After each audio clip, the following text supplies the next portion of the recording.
Hello and welcome to Clearview TV News. We are reaching you live from Nigeria's capital city, Abuja. In the news, reaction trail renaming of the Abuja Stadium after MKO Abiola. President Buhari restates Nigeria's support for Sahrawi Arab Democratic Republic SADR and their quest for self-determination and independence. And former British Foreign Secretary Boris Johnson leads race for office of Prime Minister.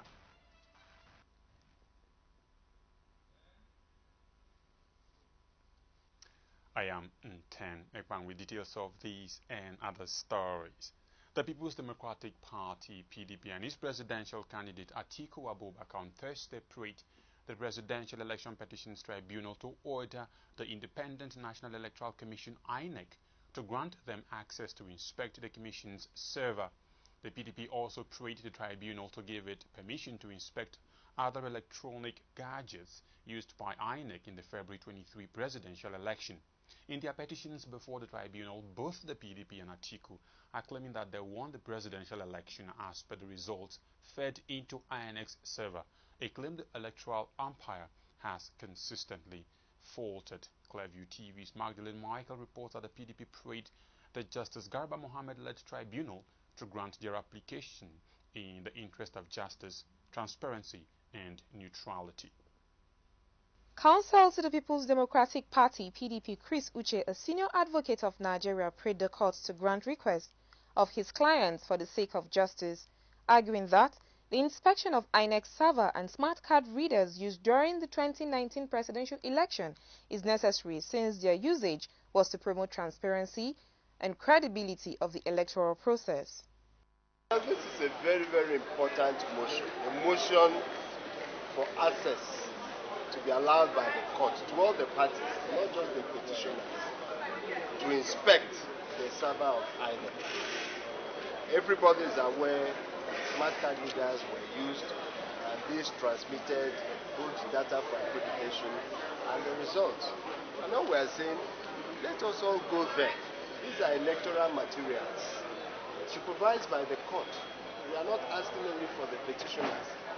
If there is no such data, there's no harm. If there is data, let it assist the court to come to a just decision. However, counsel to President Muhammadu Buhari, Yunusa Ustaz Usman, and that of the APC, Lateef Fagbemi, both prayed the tribunal to strike out the petitions filed by Atiku Abubakar and the PDP challenging the presidential election results on the grounds that it is fundamentally defective. They aligned themselves with INEC, which on its part has asked the tribunal to dismiss the petition. We have responded by filing our reply, which of course means that we are opposing the application on so many grounds. And we leave the court to decide that it's not of no use to arguing here, especially because the court has not taken the decision. Meanwhile, Hope Democratic Party and its presidential candidate Albert Oworu on Thursday prayed the tribunal to cancel the February 23rd presidential election, describing the exercise as a referendum and not an election. The party urged the tribunal to nullify the outcome of the election and order a fresh poll. Hope Democratic Party secured 1,663 votes in the presidential election, insisted that the election was not conducted in compliance with the Electoral Act. Chairman to the tribunal, Justice Garba Mohammed, adjourned the ruling on the applications of the PDP and Atiku to the 24th of June 2019. Magdalene Michael, reporting for Clearview Television. And in the spirit of June 12, President Muhammadu Buhari says his administration will work with the private sector to accelerate economic growth and reduce social inequalities through the social investment programs. The president at the maiden National Democracy Day celebration in Abuja this Wednesday also affirmed his optimism for a better Nigeria that remains unshakable. Our correspondent Ifeoluwa Ishola was there and now reports. Democracy Day is usually celebrated on the 29th May in commemoration of the end of military rule in Nigeria. This year's Democracy Day was quite remarkable and symbolic as it was celebrated on June 12 in place of the known May 29th. This is equal to the alteration of the National Holidays Act by the National Assembly and assented to President Muhammadu Buhari. In the President's maiden June 12 National Democracy Day address, President Buhari appreciated his citizens for voting him in the second time and enjoined them to be proud Nigerians and continue to be good neighbors and citizens.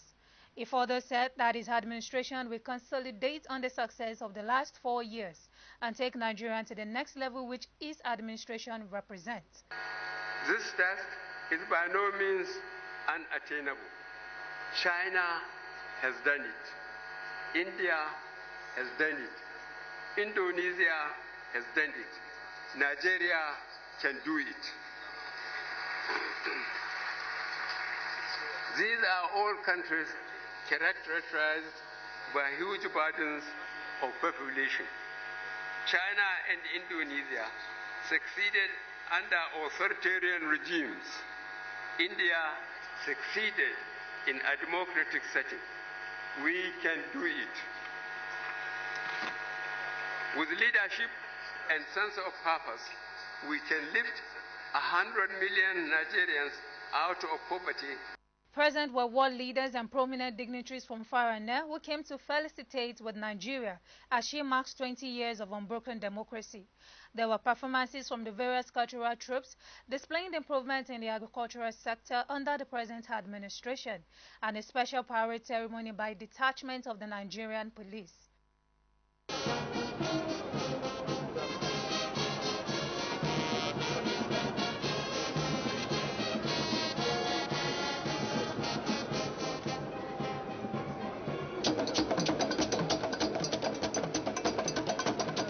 With the recognition of June 12 as the country's new Democracy Day, many believe that the honor deserved by the presumed winner of the 1993 election, Moshood Abiola, has been given him. Ifeoluwa Ishola, reporting for Clearview Television. And how has Nigeria as a country fared in the last 20 years as a democratic nation? Again, correspondent Ifeoluwa Ishola, who was at the Eagle Square in Abuja to feel the pulse of the citizens, now reports. 29 annually until last year when President Muhammadu Buhari declared June 12 to be the new Democracy Day. It's been 20 years Nigeria is celebrating being ruled by a democratic elected leader. And the question people are beginning to ask is how far has Nigeria fared under the democratic rule? Let's find out. So far so good. Nigeria democracy, we are celebrating 20 years of Nigeria democracy. We are progressing. We are progressing under the democracy government. Nigeria has been allowed to exercise their rights democratically, elected their leader democratically. We thank God for President Muhammadu Buhari, who has actually kept the promise he made. And now the whole world has seen that he is a true and better Democrat than those who were even accusing him of being a dictator in the past.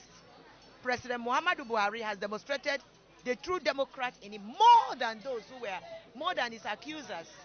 And we give God the glory that God has given us such a good, I call him the best president of Nigeria, impeccable, a man of high integrity, a man that cannot be faulted, and the whole world has seen it. I thank God that Nigeria voted him again this second tenure, so that whatever agenda that he has started, he will consolidate it for Nigeria and take us to the next level. 20 years of democracy, I would say we've come a long way. An interrupted civil rule, we've come a long way. I think Nigeria is set for greater things. I think democracy is here to stay, because when you compare Nigeria and other developed democracies, you can say, you know, we're doing pretty well, because we're in a learning curve. As time goes on, we're going to improve. And I think the President, Buhari, has done a lot for democracy. You know where we are 20 years ago, we're moving forward, and gradually we are having a free and fair election, but we're not where we're supposed to be, but we're making a lot of progress, and I think that's why we're celebrating this day. We are celebrating democracy. We have come a long way, and I think this is the best we have seen. The President Muhammadu Buhari style of government is the best so far. You see what we are seeing now. we are already having a sense of belonging. Yes, there is hunger, but it's a process. It's all about process, and we will get there very soon. You can see the government of President Muhammadu Buhari is giving us back. The anti-corruption movement is taking us back, that other nations will be proud of Nigeria very soon. And we are doing well, and I celebrate today, and I celebrate our dear President, President Muhammadu Buhari, for coming thus far by the grace of Almighty God. And I know that this next level will be better than the other 4 years that we have just passed through now. So far, Nigeria has fared progressively well under the democratic rule.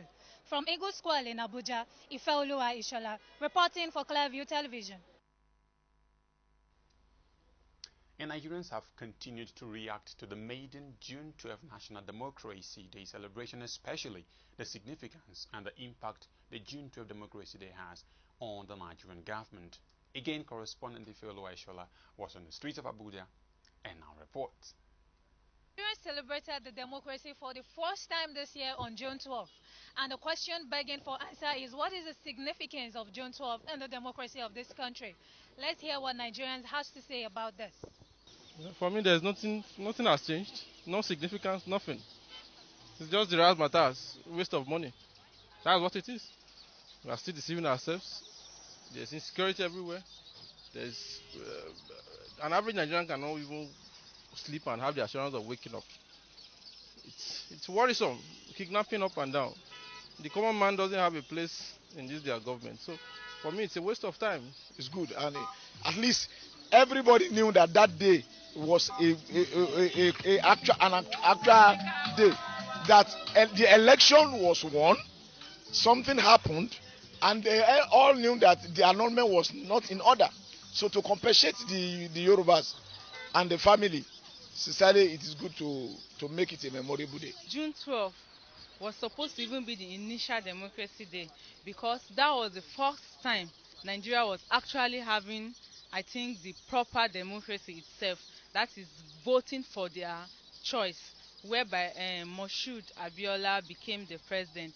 At least to commiserate with the family and to the fellow Nigerian who actually voted the manners at that time, at least is in order. Democracy has to be a government of the people. Now, the people are actually agitating for the government to come back to them. The question is, has that been achieved, or is it achievable? I think this president, I feel he understands the heartbeat of the people, because the only or one of the elections that was free and fair and spoke the mind of the people was the June 12th election, which brought MK Abiola as the president. And it was not a thing about the region, or it just spoke the mind of the people. You've heard it all, as Nigerians have expressed their mind, their take and their opinion on the significance of June 12th. Ifeoluwa Ishola, reporting for Clearview Television. And still on June 12, a former secretary to the government of the Federation, Ambassador Babagana Kingibe, on Wednesday said ex-President Olusegun Obasanjo was one of the architects of the annulment of the June 12, 1993 presidential election, which was won by the late Chief Moshood Kashimawo Olawale Abiola. Kingibe was Abiola's running mate on the platform of the defunct Social Democratic Party, the SDP. He said although Obasanjo attempted to convene a meeting of statesmen to address the aftermath of the June 12 crisis, President Muhammadu Buhari only attended the inaugural meeting and stopped because of the direction of the session. Kingibe said Buhari's position was very clear over the years, that the annulment was unjustified. He, however, parried questions on whether or not he betrayed the late Abiola, who died in his bid to reclaim his mandate. He said the celebration of June 12 as a democracy day should not be an occasion for recriminations or for talking on who betrayed who and who abandoned what. He said he had never spoken over the years because he was bemused and saddened by the annulment. He did not give his details of the roles Obasanjo played to annul the presidential poll, but however justified why Buhari opted to honor Abiola. Asked if he was surprised by the declaration of June 12 as Democracy Day, Kingibe said, and I quote, "In a way, yes, I was surprised more by the timing of it than that it happened." End of quote. He paid glowing tribute to Abiola for being the arrowhead of the campaign for the actualization of the June 12, 1993 mandate. A former governor of Ekiti State, Ayodele Fayose, on Thursday said that the ego of the former president Olusegun Obasanjo stopped him from honoring the presumed winner of the June 12, 1993 presidential election, MKO Abiola, while he was in office. On his verified Twitter handle, Fayose said Obasanjo was the biggest beneficiary of the 1993 election yet failed to honor Abiola. He tweeted that honoring MKO Abiola by Buhari is to Obasanjo's shame, noting that it remains a sore point of Obasanjo's political history that because of ego, Obasanjo, who was the greatest beneficiary of the June 12, 1993 struggle, failed to honor his kinsman, MKO Abiola.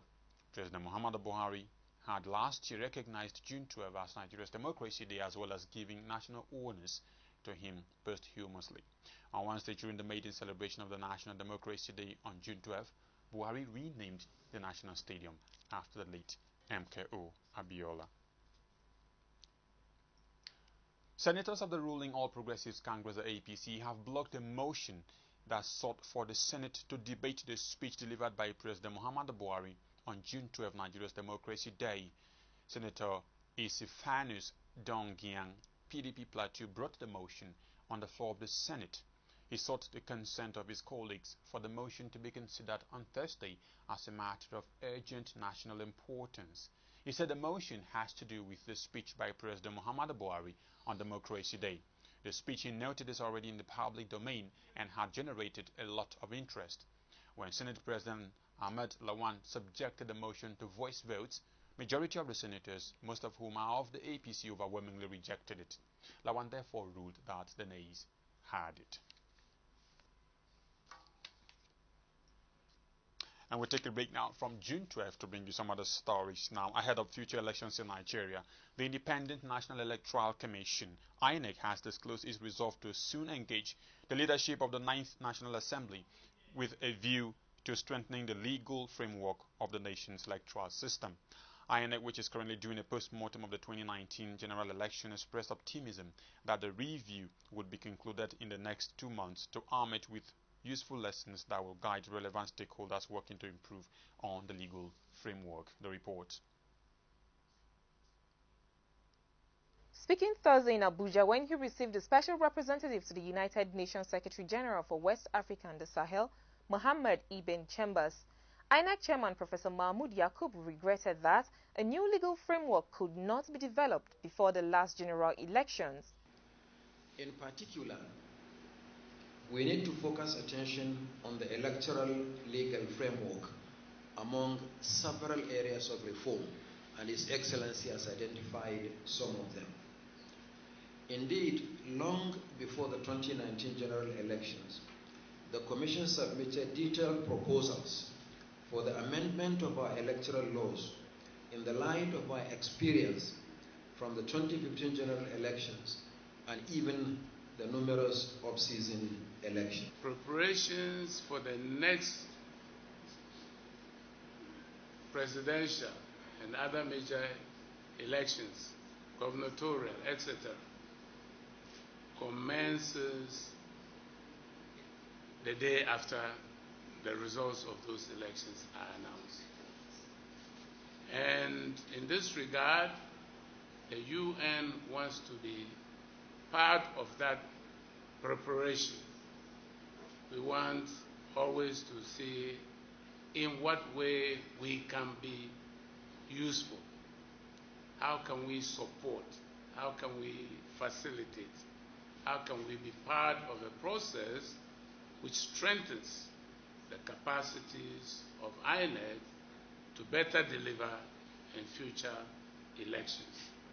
Yakubu stated that the Commission will hold extensive meetings with political parties, civil society, security agencies, the media as well as other stakeholders as part of the Commission's commitment to the continuous improvement of the electoral process in Nigeria.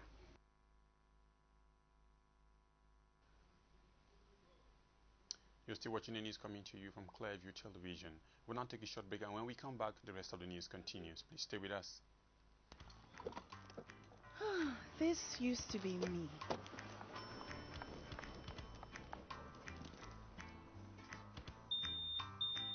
But that was before I got the perfect bag. It's handy and easy to use. All I need in one compact space, just like my MTN Extra Value plan. I used to get one plan for my calls and then try to remember which data plan worked for me. Roaming was a totally different ballgame. Not anymore. I've got the MTN Extra Value all-in-one plan. If you're a data buff like me, you get extra data with some talk time. And if you like to make calls, you get extra talk time with some data. And when I'm abroad, I automatically browse, chat, and call right on the same plan. MTN Extra Value was made just for me. More of data or calls, whichever one you prefer. MTN Extra Value is made just for you.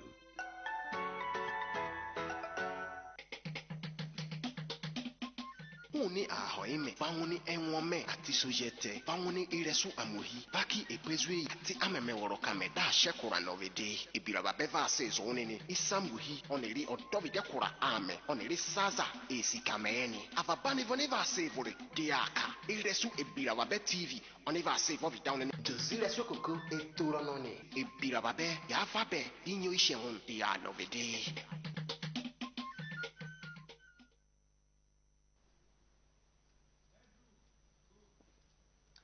Welcome back. President Muhammadu Buhari and Liberian President George Weah on Thursday met in Abuja, where arrived for the meeting around 11:30 a.m. As at press time, it was unclear the agenda of the closed-door meeting. The Liberian president, who is currently facing socio-political challenges at home, had on Wednesday witnessed Nigeria's Democracy Day event held at the Eagle Square in Abuja. Former chairman of the Senate Committee on Niger Delta Development Commission, the NDDC, Senator Peter Nwoboshi, has gotten a reprieve from arrest and other punitive actions planned against him by the Special Presidential Investigation Panel, SPIP, for recovery of public property. A federal high court in Abuja, presided over by Justice J.T. Tosho, granted an order directing that the status quo as at the 31st day of May 2019 be maintained in respect of the matter of alleged non-declaration of assets which the presidential panel has been investigating against Nwoboshi. The suit was adjourned to the 25th of June 2019 for hearing of the applicant's motion on notice.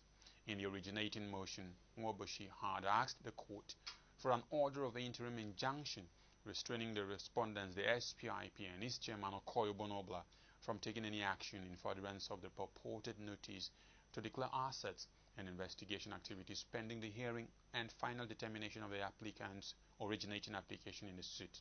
The SPIP had last Monday asked the Director of Public Prosecutions of the Federation, DPPF, to commence a proper prosecution against Nwoboshi over his alleged failure to declare his assets. When he was given an asset declaration form to fill during his interrogation by the panel, the senator was alleged to have corruptly enriched himself and abused his position as chairman of the Senate Committee of Niger Delta Development Commission through the award of multi-billion naira contracts to companies linked to him but failed to execute the projects. According to the SPIP, Nwoboshi has refused to declare his assets before the panel after lawful demand by the Special Presidential Investigation Panel. The federal government may relax the ban on importation of vehicles through land borders. The government had in January 2017 ordered a ban on importation of vehicles through the land borders. The restriction on the importation of vehicles followed that of rice, whose imports through the land borders had been banned since April 2016. But the government may reconsider its decision after the successful implementation of a new initiative by the Nigerian Customs Service and the Customs Service of the Republic of Benin to automate and network all electronic information about incoming cargoes through the border.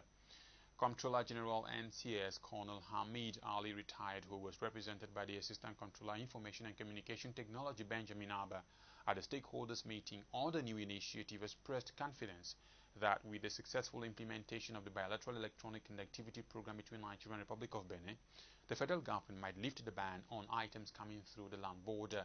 Ali said the decision of the government to shut down importation of vehicles through the land border was because the government did not have a reliable system that would assist in controlling importation. With declarations made for imports transiting from either of the countries electronically shared, the process of import and export will be done in a transparent manner, and the government, seeing such transparency, will be convinced to relax its stance on land border importation. Ali said the establishment of the automated platform and bilateral connectivity meant that any truck that left the Republic of Benin, the information will already be remotely shared and sent in English to Nigerian Customs Service system. He also gave the assurance that illegal checkpoints mounted by customs officers and other security agencies along the border corridors will disappear automatically. Governor Abubakar Bello of Niger State has appointed former head of service of the state Ibrahim Matane as the secretary to the state government. Governor Bello also approved the appointment of Ibrahim Balarabi as chief of staff and Salamatu Abubakar as the head of service. A statement signed by the permanent secretary, special duties overseeing general services, quoted the governor saying that all the appointments are based on merit, and urged the new appointees to use their wealth of experience in the discharge of their new tasks. The new secretary to the state government, Ibrahim Matane, was a former head of service and commissioner for agriculture. Ibrahim Balarabi was the immediate past commissioner for local government, while Salamatu Abubakar is the present permanent secretary, Establishment Office of the Head of Service. A Chief Magistrate's Court in Mina has ordered the remand in prison custody of 4 men for alleged attempted kidnap.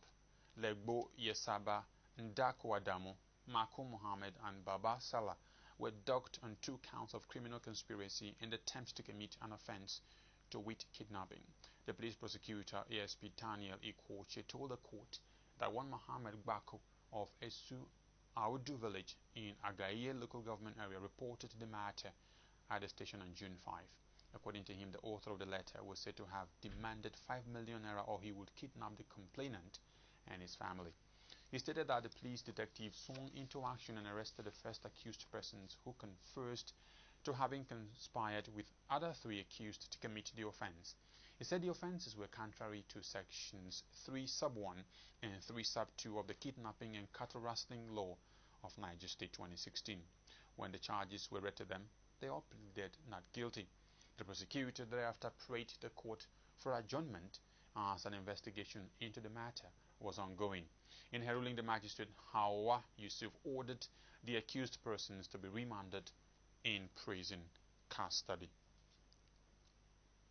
And to some legislative matters now, Senate President Ahmed Lawan on Thursday performed his first plenary assignment as the new Nigeria's Senate President, swearing in Senator Rochas Okorocha, representing Imo West Senatorial District. Okorocha, at the event, which took place immediately after the Senate had taken the prayers and approval of votes and proceedings at plenary in the Red Chamber in Abuja, and Senator Ovie Amogege were on Tuesday declared elected by the lawmakers as Senate President and Deputy Senate President respectively. However, the name of Okorocha, the immediate past governor of Imo State, was missing from the senators-elect from the state as a result of the Independent National Electoral Commission INEC's inability to give him a certificate of return. At Thursday's plenary, Okorocha took the oath of office at the chamber at about 10:39 a.m. He then advanced to the Senate President to have a handshake after signing the necessary documents. Former Imo State Governor Senator Rochas Okorocha was Thursday sworn in as Senator representing Imo West Senatorial District, and after his inauguration by the Senate President Ahmed Lawan, Okorocha told reporters that he was in the Senate to champion 3 issues dear to his heart. Okorocha listed working to bridge the political gap between the southeast and other geopolitical zones as one of his priorities. He said that his second mission will be to see the possibility of making free education a reality in the country, while his third mission will be to work with his colleagues to bring to an end the killings in the northeast and Zamfara state. The Imo West senator said that he is passionate to rebuild the political bridge between the Igbos and other parts of the country. According to him, the Igbo are neither here nor there in the political equation of the country. He thanked the judiciary for making it possible for him to be sworn in, as well as INEC for releasing his certificate of return. Okorocha said that the allegation that he was declared winner of the Imo West senatorial district under duress was unfounded. Senate President Ahmed Lawan on Thursday swore in a 12-member ad hoc committee to liaise with the management of the National Assembly on housekeeping issues. The committee, which has as chairman Senator Abubakar Kyari, is expected to work out the allocation of seats in the chamber as well as the allocation of offices to the senators. The committee, whose assignment starts immediately according to Lawan, will work with the clerk of the Senate. The committee is expected to submit its report within 2 weeks. Meanwhile, the upper chamber has adjourned for 2 weeks to enable the management of the federal parliament to come up with acceptable arrangements for the lawmakers' office accommodation that will resume on July the 2nd. And as Senator Ahmed Lawan and Honorable Femi Gbajabiamila prepare to settle down following their various elections as Senate President and Speaker of the House of Representatives, they have been tasked to use their offices to deepen the country's democracy. The newly inaugurated Executive Council of the National Youth Council of Nigeria, NYCN, which said this in a statement congratulating the duo as Senate President and Speaker of the Ninth Assembly, noted that the country was yearning for the deepening of its democracy. The council, led by Comrade Abdullahi Al-Mustafa Asuku, also congratulated all members of the just inaugurated Ninth National Assembly. In a statement signed by Awujola Kehinde, its National Public Relations Officer PRO, the NYCN urged the new legislature to ensure that it deepens democracy. The Ninth House of Assembly on Thursday held its first plenary after members were inaugurated on Tuesday, June 11, 2019. The Speaker, Representative Femi Gbajabiamila of APC Lagos, swore in Representative Musa Sarki Ada APC Sakoto, who was absent at Tuesday's inauguration. The oath of office was administered by the Clerk of the House, Patrick Giwa, at plenary in Abuja. The swearing in was delayed for about 8 minutes as the microphones attached to the seat of the Speaker was malfunctioning. But the Biamila ordered the clerk to delegate some members of staff to check the entire sound system daily before the commencement of plenary. He also mandated the clerk to notify the President, the Senate and the Secretary to the Federal Government of Nigeria that the House had elected Representative Femi Gbajabiamila and Representative Idris Wase as presiding officers and could now receive communications. The House, at its maiden plenary, entertained 2 motions of urgent public importance bordering on security and environmental hazards. Representative Benjamin Kalu, APC Abia, moved a motion on the need to urgently address erosion and floods ravaging Nkwa and surrounding communities in Bandi Federal Constituency of Abia, while Representative Muraina Ajibola, PDP Oyo, moved a motion on the need to address the spate of killings and kidnapping across the country. Members unanimously voted in favor of the motions, and Gbajabiamila ruled that the resolutions be forwarded to relevant agencies for implementation. You're still watching the news coming to you from Clearview TV. We take a break. We'll be back with more news. Don't go away. Látòrí ìdárayá kí orí ọ̀dọ́, látòrí ọ̀dọ́ olóṣèlú títí dé orí ọmọ lọ́balọ́ba àti ìjòyè ra wọn. Ẹ̀kọ́ àti àṣà àti ìṣẹ̀ra. Ètò ẹ̀jáyé ìgbọ́ra ó ti rá láti jẹ́ àmọ́ ọ̀pọ̀lọpọ̀ ní ìṣẹ̀lẹ̀. Ní agbègbè ra àti àyíká ra lílẹ̀ ọkùn. Àgbọ́ra àwòrà níbi ètìyàwó ra ẹ̀. Ètò ẹ̀jáyé ìgbọ́ra àti mọ́rin gbogbo ní bẹ́ẹ̀ ṣẹlẹ̀ àwòrà lórí rẹ̀. Ẹja sọmọ kọ́ ọmọ sọmọ.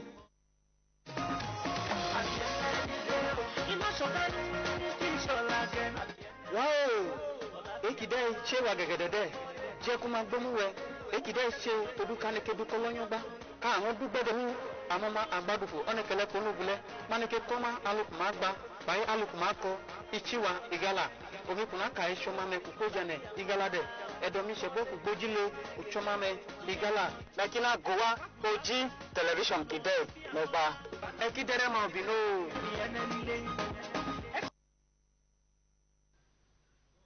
Welcome back. And for some security reports now, as part of his efforts to curtail security challenges in Zamfara State, Governor Bello Matawalle of Zamfara State Wednesday vowed to end the protracted armed banditry in that state. This came as former governor of the state, Ahmed Bakura, promised to support the governor in his effort to surmount the challenges facing the state, including insecurity.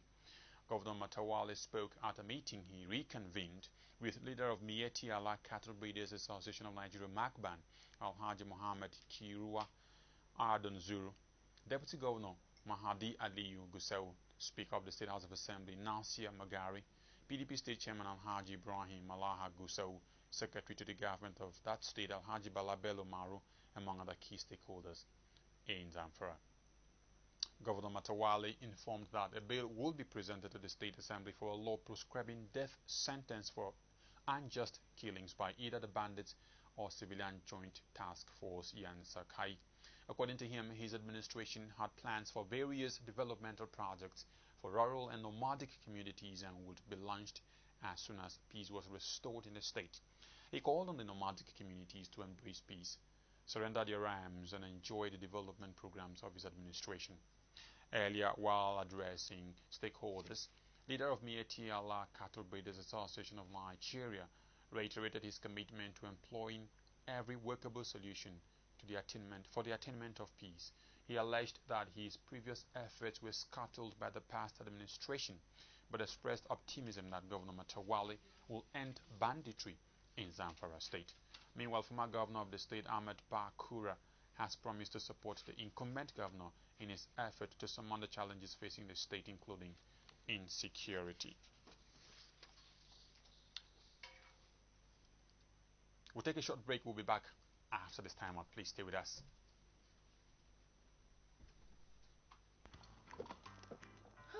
This used to be me.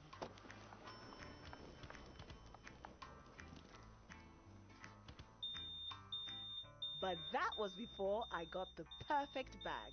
It's handy and easy to use.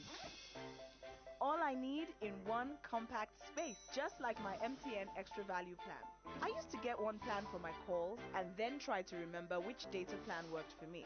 Roaming was a totally different ballgame. Not anymore. I've got the MTN Extra Value all-in-one plan. If you're a data buff like me, you get extra data with some talk time. And if you like to make calls, you get extra talk time with some data. And when I'm abroad, I automatically browse, chat, and call right on the same plan. MTN Extra Value was made just for me. More of data or calls, whichever one you prefer. MTN Extra Value is made just for you.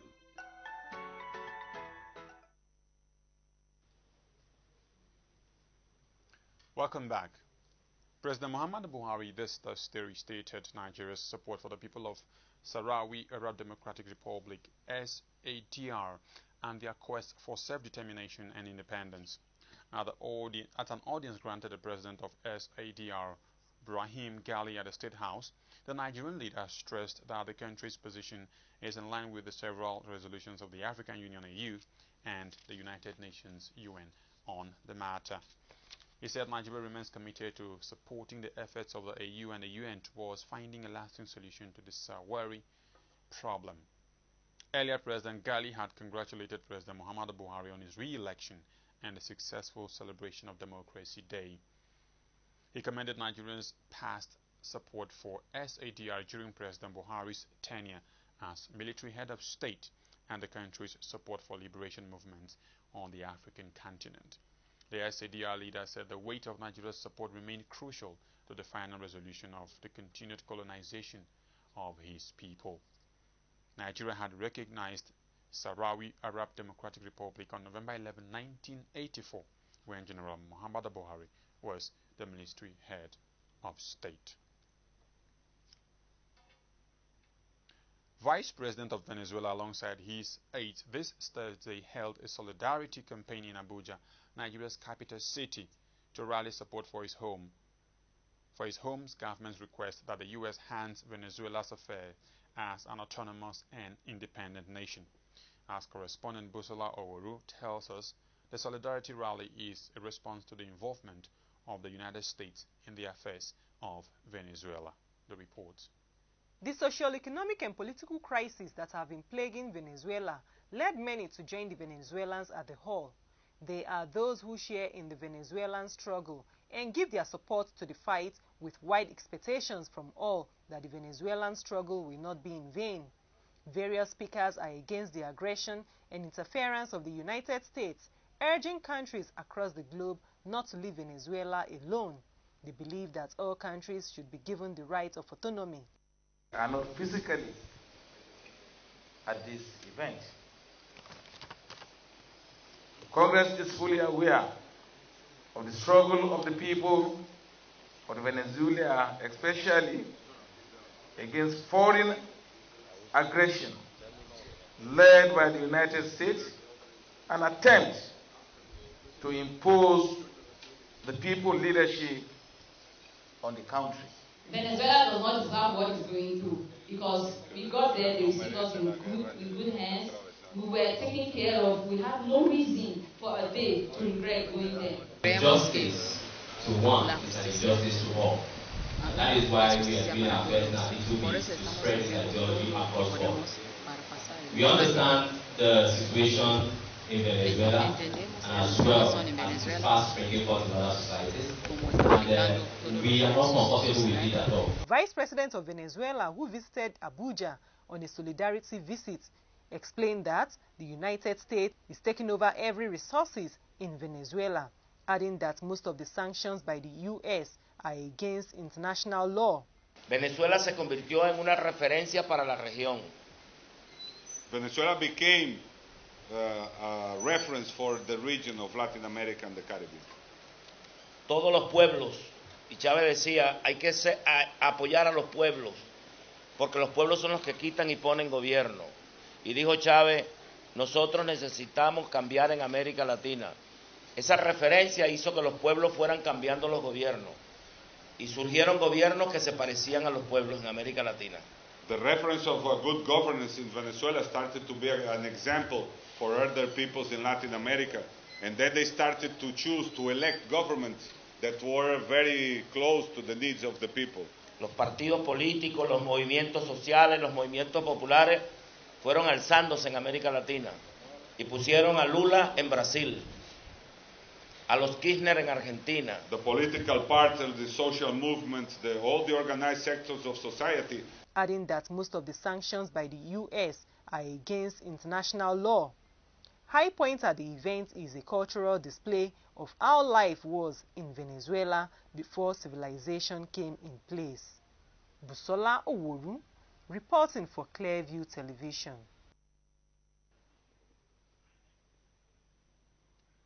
Former British Foreign Secretary Boris Johnson has secured the highest number of votes in the first ballot to select the Conservative Party leader and next Prime Minister. Three contenders, Mark Harper, Andre Litsom and Esther McVeigh, have been knocked out in the secret ballot held in the House of Commons. Johnson received 114 votes, Jeremy Hunt was second with 43, and Michael Gove third with 37. 7 candidates progressed to the next round of voting next week. The two most popular MPs will be put to Tory party members in final vote later this month. The winner of the contest to succeed Theresa May is expected to be announced in the week of July 2022. All 313 Conservative MPs voted in the first ballot. Johnson said he was delighted to win the first ballot, but that he still has a long way to go. Foreign Secretary Hunt said he was delighted to have come second, saying this serious moment calls for a serious leader.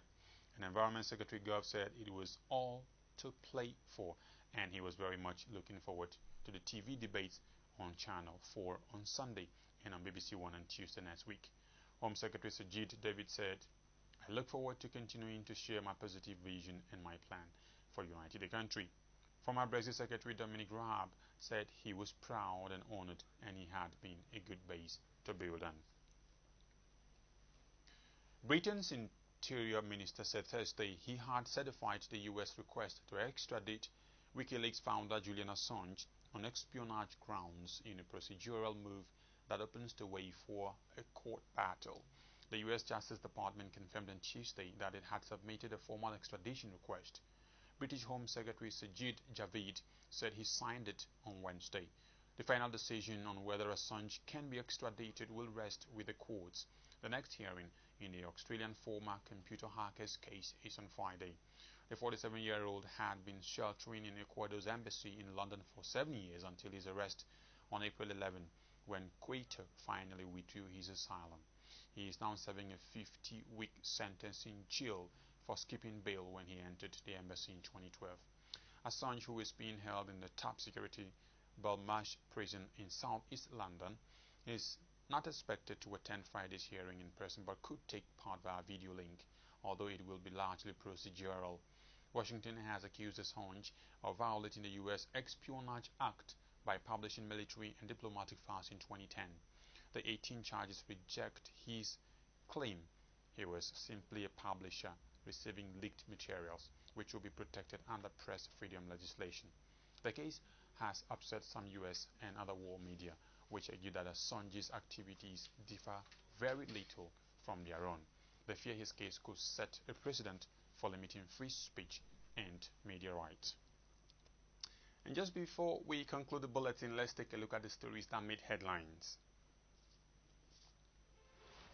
Reactions have continued to trail the renaming of the Abuja Stadium after MKO Abiola, a man many people never knew to be a musician.